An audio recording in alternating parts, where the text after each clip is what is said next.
Welcome back. Welcome to episode 2 of this show, Sovereign Says, right here on the Sovereign Social. Today, we are discussing a brand new theme for this week. Now, hopefully my video is a lot better, as is my audio. Please let me know in the comments if it is better for you. You can hear me clearly. Everything sounds good. I have worked diligently to make sure that there is an improvement from our first show. Hello to those of you who are already on. I'll go ahead and type hello message. All right, if you are a member of Transits and Tarot, which is my actual transit membership, it's where I go into all of the transits for the week and all the details of it, other than just the sun transit, which is what we cover here, then you already know, because we've already talked about for our full moon event, which was yesterday, that the sun transited into the 57, which is the gate of intuitive clarity. And I'm going to share my screen and show you, just like I did last time, where these gates are and why that's so significant.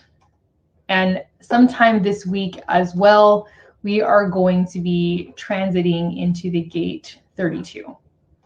So we are experiencing both the theme of intuitive clarity and endurance, which is the gate 32.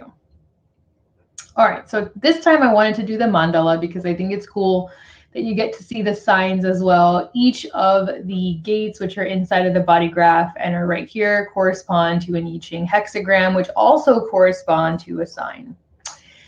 This is kind of the overlap between astrology and human design, which is very cool. So this week, the sun is in the 57, which is a gate in Libra, and it will eventually transit into the 32, which is another Libra gate. Now, what's fascinating to me about these two gates is that they're both splenic gates. And the spleen is what governs our sense of survival, our sense of intuition. We talked about the spleen last time because the sun was in the 48, which is the gate of depth, which is also a splenic gate. This is a very different theme, though, than depth, whereas the 48 was discussing this fear of inadequacy. It was facing really the fear of inadequacy. The 57 governs the fear of the future, because the 57 is the most intuitive gate in all of design.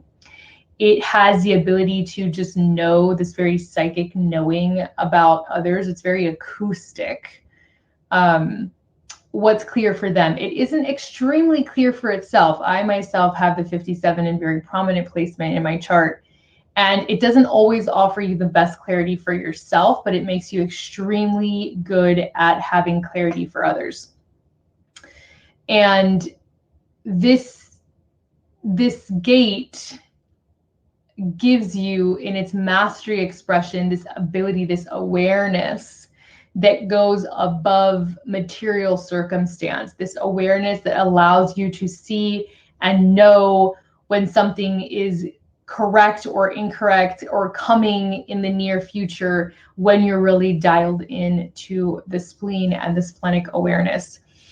I attribute this particular gate of mine as being the gate that always gives me this sensation when I'm about to pivot or transition into something bigger or more expansive, or when something is coming. I start picking up on the energy of that thing sometimes months before the thing actually happens. And for me, that's very much a 57 trait.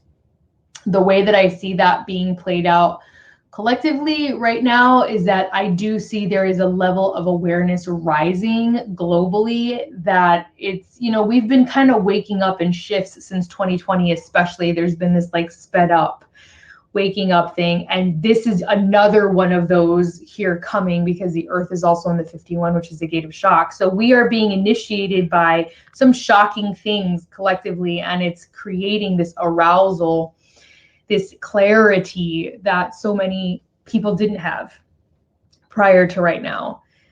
Some point